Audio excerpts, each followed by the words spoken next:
Hello aspirants, welcome to Bharatiya study circle. నేను రాష్ట్ర ప్రభుత్వ ఉద్యోగిని మరియు కాంపిటేటివ్ ఎగ్జామ్స్ పైన చాలా అపారమైన అవగాహన కలిగిన వ్యక్తిని. రైట్, ఈరోజు ఈ వీడియో యొక్క ముఖ్య ఉద్దేశం ఏంటంటే ఇటీవల వార్తల్లో నిలిచిన రెండు ముఖ్య అంశాలు. ఒకటి రిటైల్ ద్రవ్యోల్బణం మరియు హోల్సేల్ ప్రైస్ ఇండెక్స్. రిటైల్ ద్రవ్యోల్బణం ఇటీవల 3.34% పడిపోయిందని ఎన్ఎస్ఓ వారు విడుదల చేసిన గణాంకాలు తెలియజేస్తున్నాయి. అదేవిధంగా హోల్సేల్ టోకు ధరల సూచి ప్రకారం కూడా ద్రవ్యోల్బణము 2.05% పడిపోయింది. రైట్, రిటైల్ ద్రవ్యోల్బణం, రిటైల్ ఇన్ఫ్లేషన్ రేట్ అంటారు దీన్ని, రిటైల్ ఇన్ఫ్లేషన్ రేట్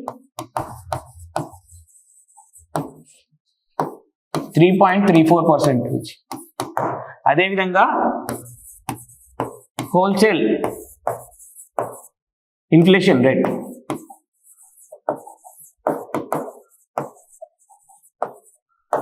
2.05% పడిపోయింది, తగ్గింది.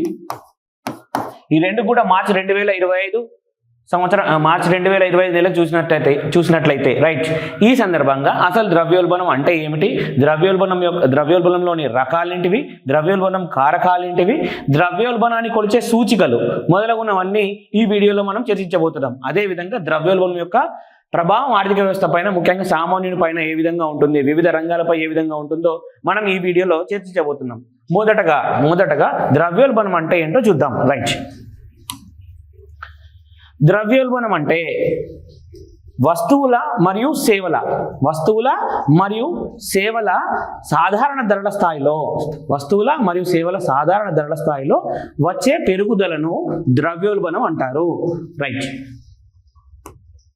ఉదాహరణ చూసినట్లయితే 2018లో వస్తువుల మరియు సేవల ధరల స్థాయి 100 రూపాయలు ఉందనుకోండి. 2019కి వచ్చేసరికి ఇది 105 రూపాయలు అయిందనుకోండి. సో అంటే ధరల స్థాయి 100 రూపాయల నుంచి 105 రూపాయలకు పెరిగింది, అంటే 5 రూపాయలు పెరిగింది. ఈ విధంగా ధరల స్థాయిలో వచ్చే పెరుగుదలనే ద్రవ్యోల్బణం అంటారు. రైట్, ఈ ద్రవ్యోల్బణం ఒక్క కారకాలు ఏంటివో చూద్దాం. అంటే ధరల స్థాయిలో పెరిగేయడానికి ముఖ్యమైన కారకాలు ఏంటివో చూద్దాం. రైట్, ద్రవ్యోల్బణం యొక్క ముఖ్య కారకాలు చూసినట్టయితే ఒకటి డిమాండ్ పుల్ ద్రవ్యోల్బణం, రెండోదేమో కాస్ట్ పుష్ ద్రవ్యోల్బణం. రైట్,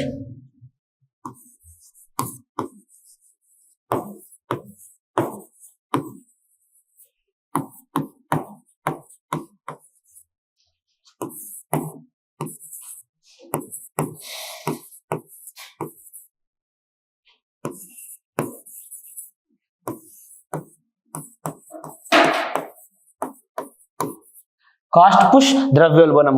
రైట్, ముందుగా మనం డిమాండ్ పుల్ ద్రవ్యోల్బణాన్ని చూసినట్టయితే డిమాండ్ పుల్ ద్రవ్యోల్బణంలో ముఖ్యమైన కారకాలు అంటే, అసలు డిమాండ్ పుల్ ద్రవ్యోల్బణం అంటే ఏమిటి అంటే వస్తు సేవలు అంటే ద్రవ్యోల్బణాన్ని రెండు భావనలతోటి మనము డీకోడ్ చేయవచ్చు. ముఖ్యంగా మార్కెట్లో రెండు ఉంటాయి. ఒకటేమో ద్రవ్య సప్లై,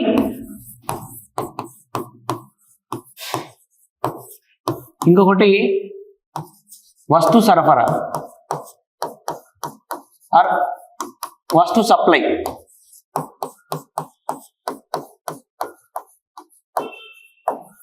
రైట్, ద్రవ్య సప్లై, వస్తు సరఫరా, వస్తు సప్లై, ఈ రెండింటి పైన ద్రవ్యోల్బణం అనే కాన్సెప్ట్ మొత్తం ఆధారపడి ఉంటుంది. రైట్, ద్రవ్య సప్లై అంటే ప్రజల వద్ద ఉన్న డబ్బులు.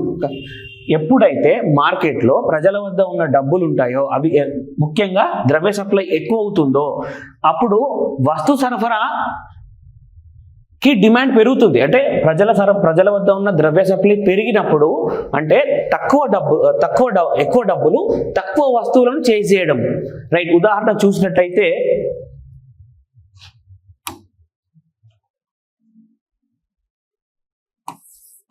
2018 ఎగ్జాంపుల్ తీసుకున్నట్టయితే ఒక 100 మంది దగ్గర సో ఒక క్లాస్ రూమ్నే తీసుకున్నట్టయితే 2018 సంవత్సరంలో ఒక 100 మంది స్టూడెంట్స్ ఉన్నారనుకుందాము. వీరి దగ్గర 100 రూపాయలు ఉన్నాయి. 100 రూపాయలు ఉన్నాయి అంటే మొత్తం ఎంత అవుతుంది? 1000 రూపాయలు అవుతుంది. రైట్, అయితే వీరు ఒక్కొక్కరు ఒక్కొక్క పెన్ను కొనుక్కోవాలి. 10 మంది విద్యార్థులు ఒక్కొక్క పెన్ను కొనుక్కోవాలి. ఆ పెన్ను ధర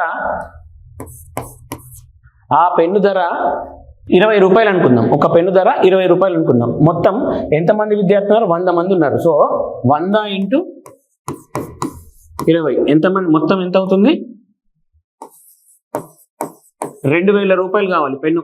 మొత్తం 100 మందికి పెన్నులు కావాలంటే డిమాండ్ పుల్ ఇన్ఫ్లేషన్ ని మనం విశ్లేషించినట్టయితే డిమాండ్ పుల్ ఇన్ఫ్లేషన్ గల కారకాలు అంటే డిమాండ్ పుల్ ఇన్ఫ్లేషన్ అంటే ఏంటో చూద్దాం. డిమాండ్ పుల్ అంటే ఆ పదమే తెలుపుతుంది. డిమాండ్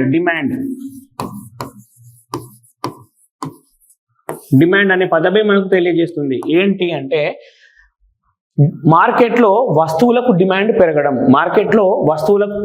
పెరగడం అంటే డిమాండ్ ఎట్లా పెరుగుతుంది అంటే రైట్, మొత్తం ఇన్ఫ్లేషన్ కాన్సెప్ట్ 2 కాన్సెప్ట్స్ పైన డిపెండ్ అయి ఉంటుంది. అవి ఏంటంటే ఒకటేమో ద్రవ్య సప్లై, ఇంకోటి వస్తు సప్లై.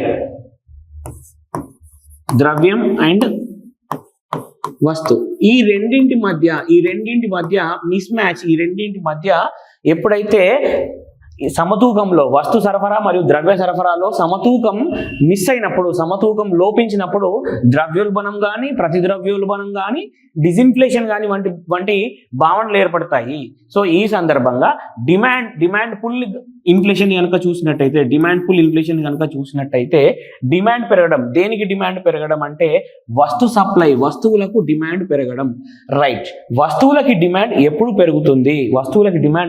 పెరుగుతుంది అంటే ద్రవ్య సప్లై ఎక్కువైనప్పుడు, ప్రజల వద్ద ఉన్న ద్రవ్య సరఫరా ఎక్కువైనప్పుడు ప్రజలు ఏం చేస్తారు? కొనుగోలు చేయడానికి ఎక్కువగా ప్రాధాన్యత చూపిస్తారు. రైట్, ఇప్పుడు ప్రజల వద్ద ధనం ఎక్కువ ఉన్నప్పుడు ఏం చేస్తారు? కొనుగోలు చేయడానికి అంటే ఎక్కువ వస్తువులను కొనుగోలు చేయడానికి ప్రాధాన్యత చూపిస్తారు. అప్పుడు ఆ సమయంలో వస్తువులకు డిమాండ్ పెరుగుతుంది. ఎప్పుడైతే కొనుగోలుదారులు కొనుగోలు చేయడానికి చూపించినప్పుడు వస్తువులకు డిమాండ్ పెరుగుతుంది. ఈ పెరిగిన డిమాండ్ ఏం చేస్తుందంటే వస్తువుల యొక్క ధరలను పెంచుతుంది. అంటే ఇక్కడ ఈ రెండింటిలో మిస్ మ్యాచ్ ఎక్కడైంది? ఇప్పుడు ద్రవ్య సప్లై పెరిగింది కానీ వస్తు సప్లై అంతే ఉంది. సో వస్తు సప్లై తగ్గలేదు, వస్తు సప్లై అంతే ఉంది, కానీ ద్రవ్య సప్లై మాత్రం పెరిగింది. మరొకసారి, ఎప్పుడైతే ద్రవ్య సప్లై పెరిగినప్పుడు ప్రజలు అధిక మొత్తంలో వస్తువులను కొనడానికి ప్రయత్నం చేస్తారు. ఆ సందర్భంలో ఆటోమేటిక్గా వస్తువులకు డిమాండ్ పెరుగుతుంది. వస్తు సప్లైలో ఎలాంటి మార్పు లేదు. సో ఈ విధంగా ధరలు పెరిగే భావనను కారకాలను ఏమంటారంటే డిమాండ్ పుల్ కారకాలు అంటారు. రైట్, నెక్స్ట్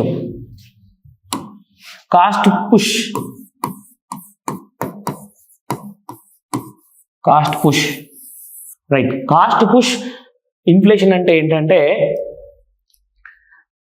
సప్లై సైడ్ నుంచి, అంటే వస్తువుల సప్లై సైడ్ నుంచి వచ్చే అన్సర్టనిటీస్, అంటే వస్తు సప్లై నుంచి వచ్చే మార్పుల వల్ల, ఎప్పుడైతే వస్తు సప్లైలో తగ్గుదల ఏర్పడినప్పుడు, ఉదాహరణకు 2018లో ఉదాహరణ చూసినట్టయితే ఒక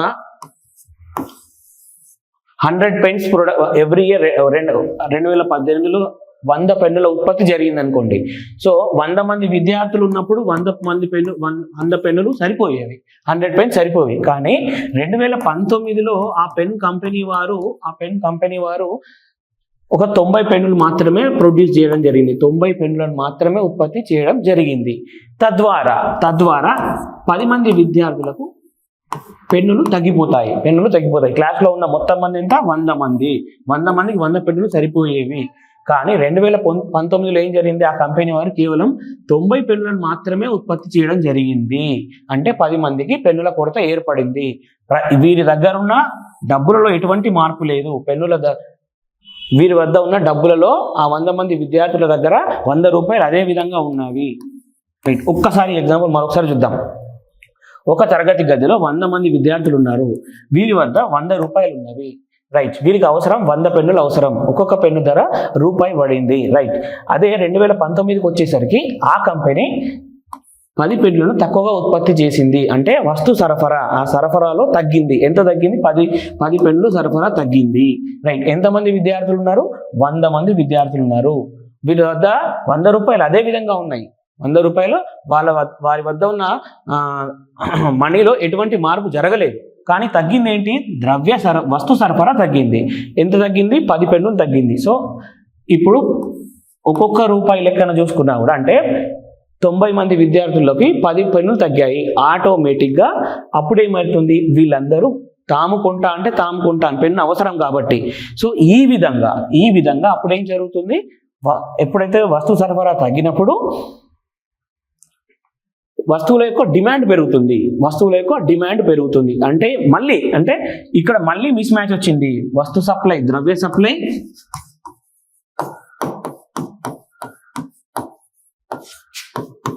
వస్తు supply, money supply versus goods supply.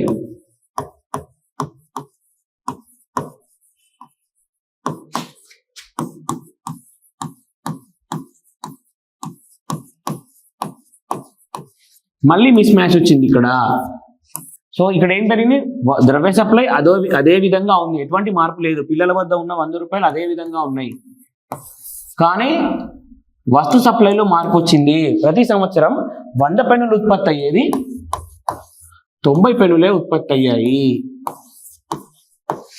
ఇంకా రియలిస్టిక్ ఎగ్జాంపుల్గా మనం అంటే జనరల్గా చూసుకున్న మరొక ఎగ్జాంపుల్ చూసినట్టయితే ఉదాహరణకు ప్రతి సంవత్సరం అంటే మనకు భారతదేశం యొక్క వ్యవసాయం ఎల్నినో మరియు లానినో పైన ఆధారపడి ఉంటుంది. ముఖ్యంగా ఋతుపవన ఆధారిత వ్యవసాయం అని మనందరికీ తెలిసిన విషయమే, రైట్. ఒక సంవత్సరం లానినో లేదా సాధారణ వర్షపాతం నమోదైనప్పుడు ముఖ్యంగా ఆహార ధాన్యాల ఉత్పత్తి, వ్యవసాయ ఉత్పత్తి అధికంగా ఉంటుంది. ఆ సమయంలో వ్యవసాయం యొక్క అంటే దిగుబడి కావలసినంతగా ఉండడం వల్ల వ్యవసాయ ధరలు సాధారణ స్థాయిలోనే ఉంటాయి. కానీ ఏదైనా ఒక సంవత్సరం ఎల్నైనో వచ్చినప్పుడు సాధారణ వర్షపాతం కంటే తక్కువ వర్షపాతం నమోదవుతాయి ఎల్నైనో అంటే. సో ఈ ఎల్నైనో వచ్చినప్పుడు ఏమవుతుందంటే డ్రాట్ లాంటి పరిస్థితి ఏర్పడుతుంది భారతదేశంలో.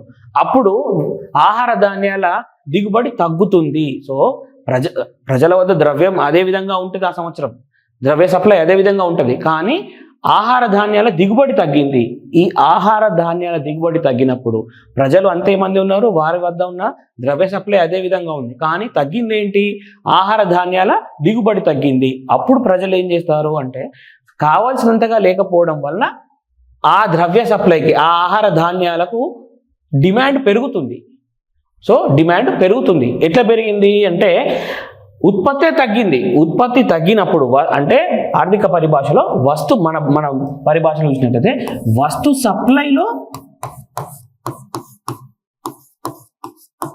సప్లైలో తగ్గుదల ఏర్పడింది. 100 టన్నులు పండాల్సింది, ఉదాహరణకు చూసినట్లయితే 100 టన్నులు పండాల్సింది 90 టన్నులే పండింది. కానీ తినేవారు అంతే మంది ఉన్నారు.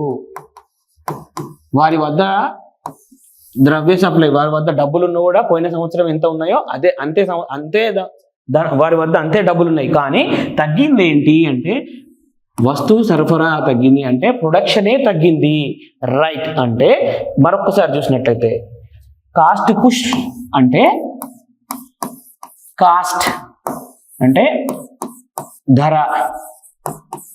ధరలు పెరుగుతాయి. ఎట్లా పెరుగుతాయి అంటే ఉత్పత్తి వైపు నుంచి అంటే సప్లై సైడ్ ఉత్పత్తి వైపు నుంచి లేదా మరియు ఆ ఉత్పత్తి తర్వాత సరఫరా గొలుసులు అంటే వస్తువు ఉత్పత్తి నుంచి మార్కెట్కు వచ్చే క్రమంలో వచ్చే అనిశ్చితుల వలన. ఇక్కడ చూడండి ఎగ్జాంపుల్ చూసుకున్నట్టయితే 100 టన్నులు పండాల్సిన ఆహార ధాన్యాలు ఒక సంవత్సరం 90 టన్నులే పండినాయి. దీని అర్థం ఏంటి అంటే ఉత్పత్తి తక్కువ జరగడం వల్ల ఏర్పడే ద్రవ్యోల్బణాన్ని కాస్ట్ పుష్ ద్రవ్యోల్బణం అంటారు, రైట్. ఇప్పుడు మనం ఒక్కొక్క డిమాండ్ పుల్ ఇన్ఫ్లేషన్కి కారకాలు ఏంటివి, డిమాండ్ పుష్ ఇన్ఫ్లేషన్లో ఏ భాగాలు ఉంటాయి, ఏ కారకాలు ఉంటాయి, అదేవిధంగా కాస్ట్ పుష్ ఇన్ఫ్లేషన్లో ఏ కారకాలు ఉంటాయో నీట్గా చర్చిద్దాం.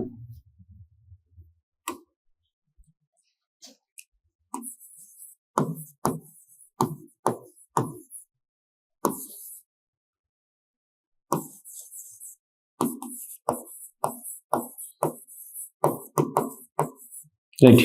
డిమాండ్ పుల్ ఇన్ఫ్లేషన్ కి ముఖ్యమైన కారణాలు ఏ సందర్భాల్లో మార్కెట్లో ద్రవ్య సప్లై పెరుగుతుంది, సందర్భాల్లో మార్కెట్లో ద్రవ్య సప్లై పెరుగుతుందో తద్వారా పెరిగే ద్రవ్యోల్బణాన్ని మనం ఏ కారణాల వల్ల పెరుగుతుందో చూద్దాం. ఒకటి, ఫస్ట్ కారణం ఏంటంటే ప్రభుత్వం ఎప్పుడైతే చీప్ మానిటరీ పాలసీ అంటే చాలా ఈజీ మానిటరీ పాలసీని, ముఖ్యంగా ఆర్బీఐ ఎప్పుడైతే చీప్ మానిటరీ పాలసీ అంటే సులువైన చాలా సరళమైన ద్రవ్య విధానాన్ని చీప్ మానిటరీ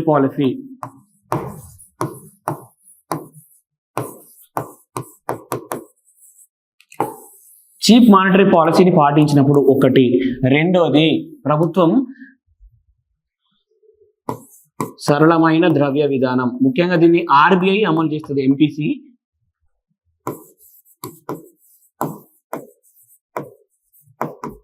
ఎప్పుడైతే ఆర్బీఐ చీప్ మానిటరీ పాలసీని అవలంబించినప్పుడు డిమాండ్ పుల్ ఇన్ఫ్లేషన్ ఏర్పడే అవకాశం ఎక్కువ ఉంటుంది. ఏ విధంగానో చర్చిద్దాం. రెండో కారణం ఎక్స్పాన్సివ్ ఫిస్కల్ పాలసీ.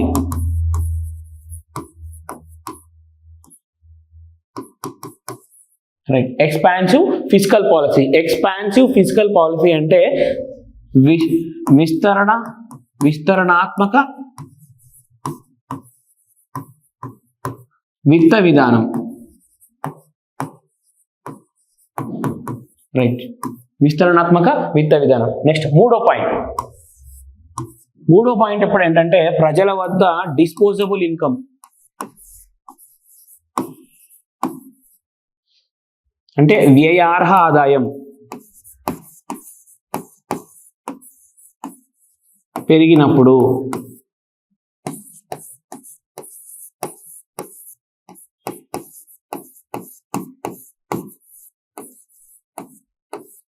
రైట్. ఎప్పుడైతే ప్రజల వద్ద వ్యయార్హ ఆదాయం పెరిగినప్పుడు అప్పుడు కూడా డిమాండ్ పుల్ ఇన్ఫ్లేషన్ ఏర్పడే అవకాశం ఉంటుంది. రైట్. ఇంకొక కారణం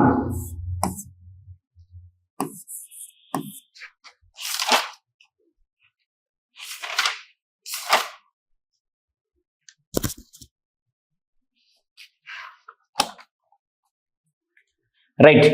నాలుగో కారణం చూసినట్లయితే అధిక విత్త లోటు high fiscal deficit.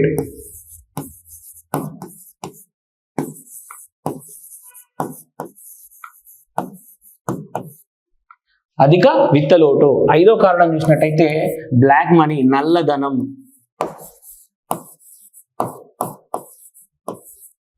Right. Demand pull inflation అంటే ద్రవ్య సప్లై, మరొకసారి అధిక ద్రవ్య సప్లై అంతే మోతాదులో ఉన్న వస్తు సప్లైని వెంటాడినప్పుడు ఏర్పడే ద్రవ్యోల్బణాన్ని డిమాండ్ పుల్ ఇన్ఫ్లేషన్ అంటారని మనం చర్చించుకోవడం జరిగింది. ఈ డిమాండ్ పుల్ ఇన్ఫ్లేషన్ గల కారణాలు చూసినట్టయితే ఒకటి, చీప్ మానిటరీ పాలసీ అంటే సరళమైన ద్రవ్య విధానం, దీన్ని అవలంబించేది ఆర్బీఐ మానిటరీ పాలసీ కమిటీ దీన్ని రూపొందిస్తుంది. రైట్. రెండో కారణం ఏమిటి?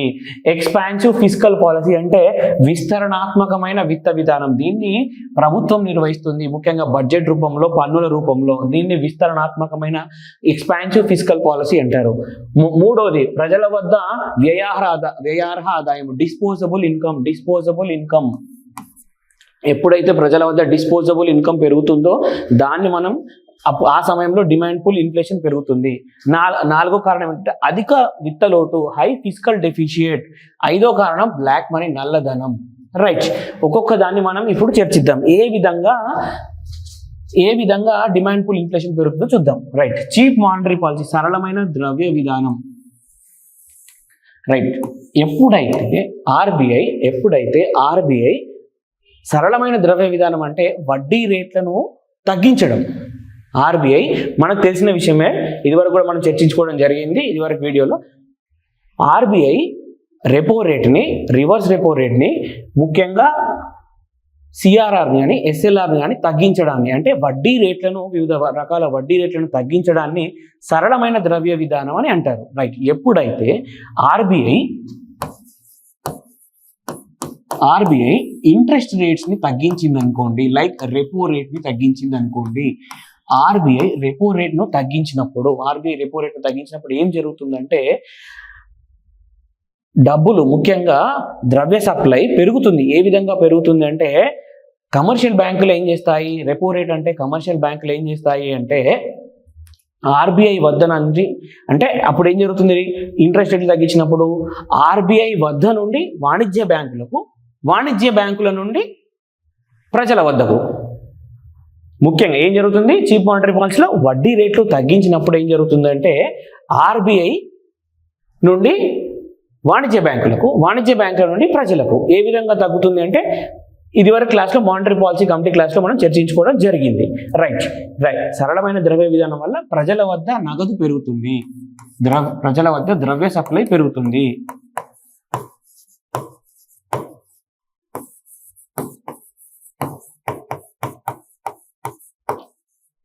ప్రజల వద్ద ద్రవ్య సప్లై పెరుగుతుంది, కానీ ద్రవ్య సప్లై పెరిగింది కానీ వస్తు సప్లై అదే విధంగా ఉండింది.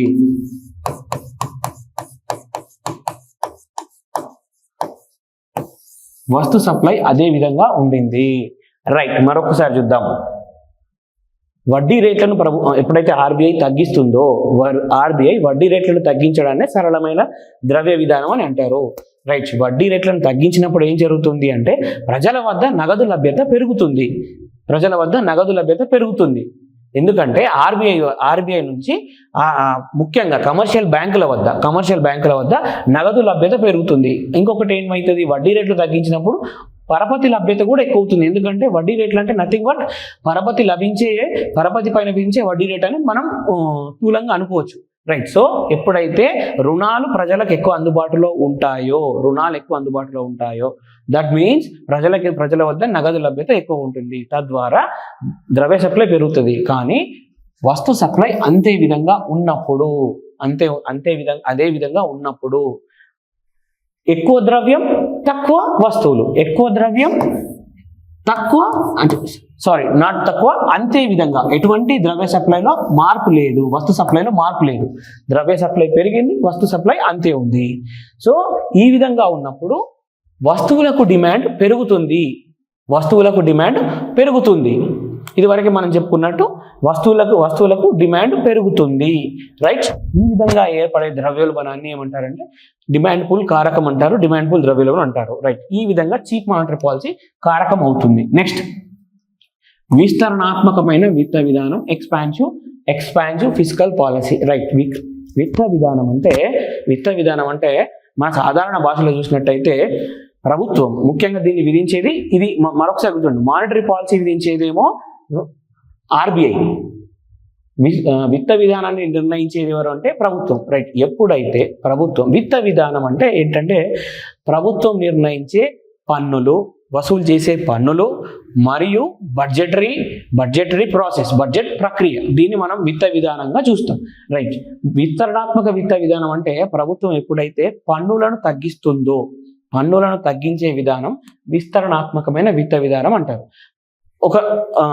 జనరల్గా ఒక మాటలో చెప్పుకోవాలంటే, సో ఎప్పుడైతే ప్రభుత్వం పన్నులను తగ్గించిందో, ఇప్పుడు ఒక చిన్న ఎగ్జాంపుల్ తీసుకుందాం. ఒక వ్యక్తి వద్ద ప్రతి సంవత్సరం 100 రూపాయల ఆదాయం వచ్చేది. 100 రూపాయల ఆదాయం వచ్చినప్పుడు ప్రభుత్వం అతని పైన 10 రూపాయల ఇన్కమ్ ట్యాక్స్ విధించింది అనుకోండి. 10 రూపాయల ఇన్కమ్ ట్యాక్స్ విధిస్తే అతని దగ్గర ఉన్న ఆదాయం ఎంత అవుతుంది, 90 రూపాయలు మిగులుతుంది. సో ఈ 90 రూపాయలని అతను సేవింగ్స్ ఏం చేయడం లేదనుకుందాం. సో ఈ 90 రూపాయలు అతను ఏం చేస్తాడు, ఖర్చు చేయడానికి చూస్తాడు. సో ఎప్పుడైతే ఈ 90 రూపాయలు అతను కొనుగోలుపై, అంటే వస్తువుల కొనుగోలుపై వెచ్చిస్తాడు, అదే ప్రభుత్వం మరో సంవత్సరం ఈ పన్నును, ఆదాయ పన్ను 5% తగ్గించింది. అప్పుడు అతని వద్ద కొనుగోలు చేసే ద్రవ్యం 5 రూపాయలు పెరుగుతుంది, 90 రూపాయలు పెరుగుతుంది, అంటే 5 రూపాయలు పెరిగింది.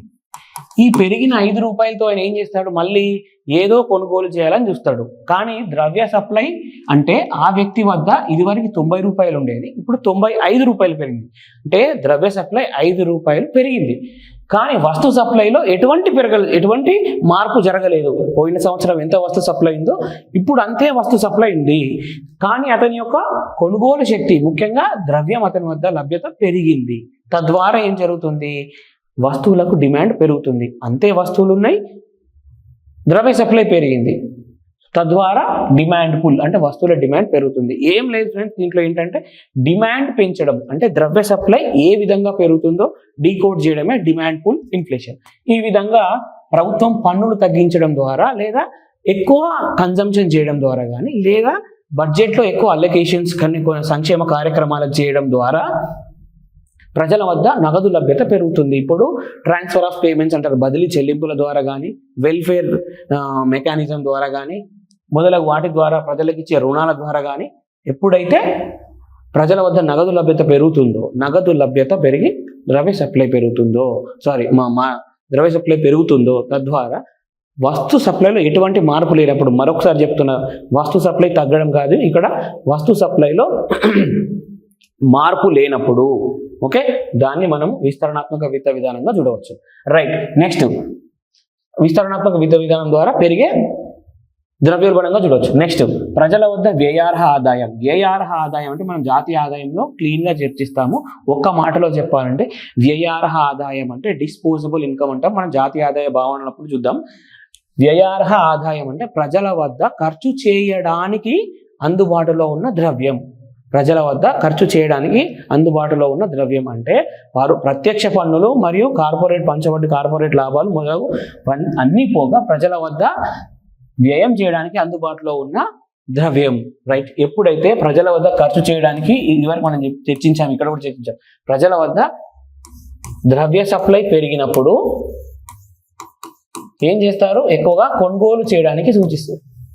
కొనుగోలు చేయడానికి ఎగ్జాంపుల్ ఒక చిన్న ఏదైనా ఒక ప్రభుత్వం ఏం చేస్తుంది, ప్రభుత్వ రంగ సంస్థలు ఏం చేస్తాయంటే వ్యయార్హ ఆదాయానికి ఎగ్జాంపుల్ చెప్తా. సో దీపావళికి కానీ దసరాకి కానీ బోనస్లు ఇస్తుంటాయి. సో దసరాకి కానీ దీపావళికి కానీ బోనస్లు ఇస్తుంటాయి. ఈ బోనస్లు ఇచ్చినప్పుడు ఏమవుతుందంటే ప్రతి నెల కంటే కూడా ఆ కార్మికునికి కానీ ఆ ఆఫీసర్కి కానీ వారి వద్ద వచ్చే ఆదాయం ప్రతి నెల జనరల్గా అతని దగ్గర ఒక 50,000 ఇన్కమ్ ఉండేది, 50,000 శాలరీ ఉండేది. అతని దగ్గర అన్ని పోను, ఇన్కమ్ ట్యాక్స్లు అన్ని పోను 50,000 ఉండేది. ఒక 50,000 రూపీస్ ఉండేది. అయితే ఈ సంవత్సరం అంటే ఈ నెల దసరా బోనస్, దీపావళి బోనస్ అని ఆ సంస్థ ఒక 30,000 రూపాయలు అదనంగా ఇచ్చింది అనుకోండి. 30,000 రూపాయలు అదనంగా ఇచ్చింది అనుకోండి.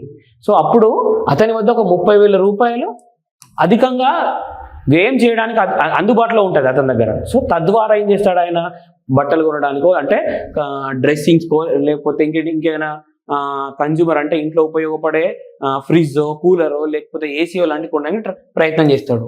కానీ ఈయన కొనుగోలు చేయాలనుకుంటారు, కానీ వస్తు సప్లైలో మార్కెట్లో ఎటువంటి మార్పులు జరగలేదు. పోయిన ఏడాది ఎంత ఉందో అంతే ఉంది. ఆ సమయంలో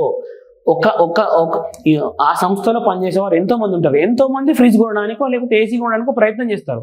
ఆ సందర్భంగా సాధారణంగా ఉండే ఏసీ రేటు పెరుగుతుంది. ఎందుకు, ఎక్కువ మంది కొనడానికి ప్రాధాన్యత ఇస్తున్నారు కాబట్టి డిమాండ్ పెరుగుతుంది. ఈ విధంగా అంటే ప్రజల వద్ద ఎప్పుడైతే వ్యయార్హ ఆదాయం పెరుగుతుందో, డిస్పోజబుల్ ఇన్కమ్ పెరుగుతుందో అప్పుడు పెరిగే డిమాండ్ని, వస్తు సప్లైకి డిమాండ్ పెరుగుతుంది. రైట్, నెక్స్ట్ అధిక విత్తలోటు, హై ఫిస్కల్ డెఫిషియట్. చాలా జాగ్రత్తగా విందాం.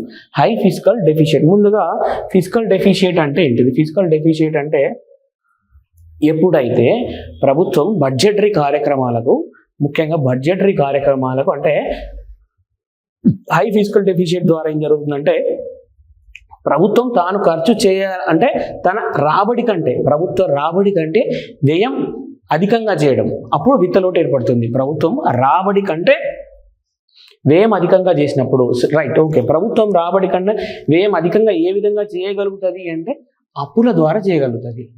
సో ప్రభుత్వం ఏం చేస్తుంది, అప్పుల ద్వారా చేయగలుగుతుంది. సో ప్రభుత్వం అప్పుల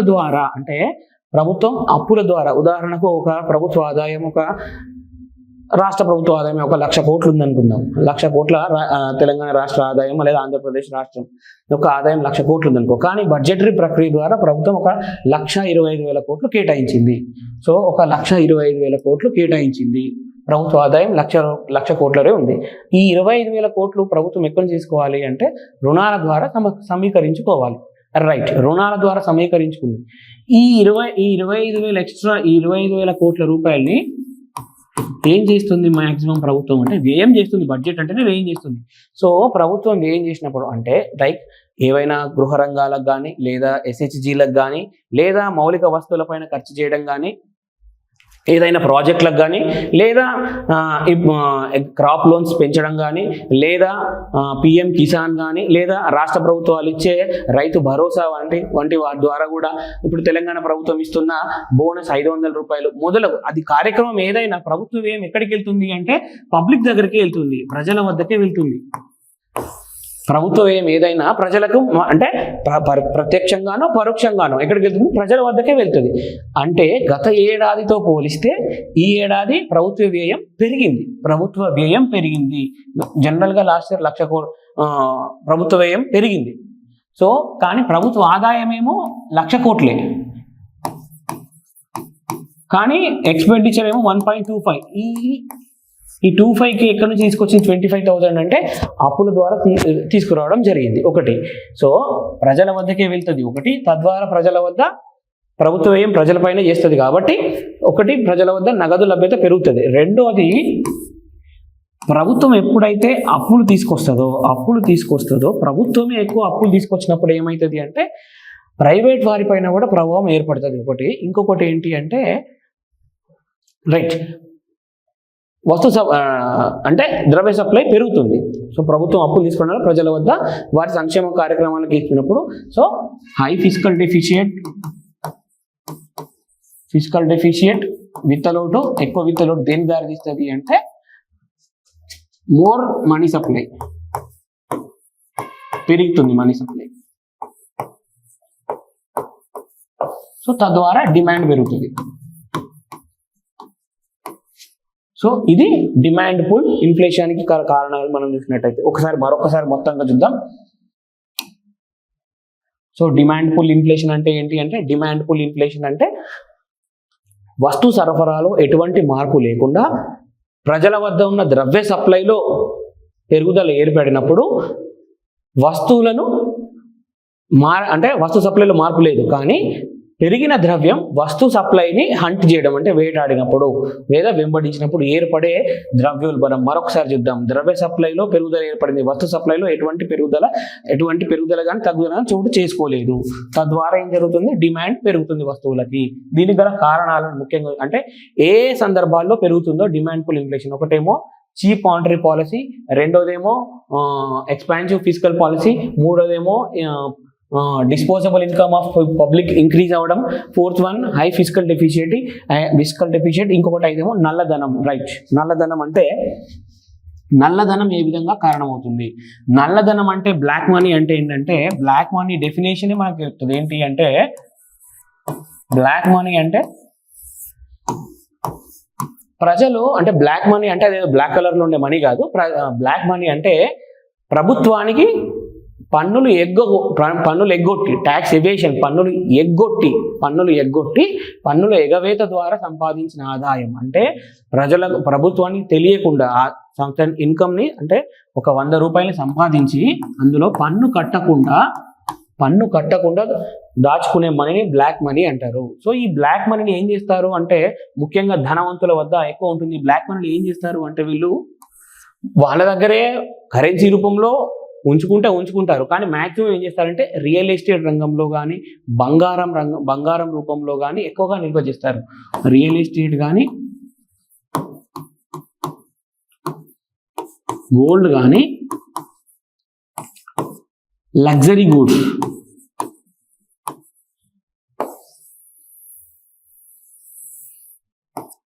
సో లగ్జరీ గూడ్స్ రూపంలో వీళ్ళు ఎక్కువగా దీన్ని స్టోర్ చేస్తారు. రైట్, అయితే ఇది ద్రవ్య సప్లైని ఎట్లా పెంచుతుంది అంటే ఫస్ట్ ఏంటంటే ప్రభుత్వం దగ్గరికి వీళ్ళ దగ్గర నుంచి కొంత వాటా వెళ్ళట్లేదు. ప్రత్యక్ష పన్నుల ద్వారా ముఖ్యంగా ఇన్కమ్ ట్యాక్స్ కానీ కార్పొరేట్ ట్యాక్స్ ద్వారా కానీ ప్రభుత్వం దగ్గరికి వెళ్తే వీళ్ళ దగ్గర అంటే ఇప్పుడు ఒక ఫామ్ ఉంది, వీళ్ళ దగ్గర 100 రూపాయలు ఇన్కమ్ ఉందంటే ఇందులో ఒక 10 రూపాయలు income tax or corporate tax ఫార్మేషన్లో గవర్నమెంట్కి వెళ్ళాలి ఇన్కమ్ ట్యాక్స్. కానీ ఇక్కడ జరగలేదు. సో జరగకపోయేసరికి ఎందుకు మీరు పన్ను ఎగ్గొట్టారు? సో అదే నల్లధనం.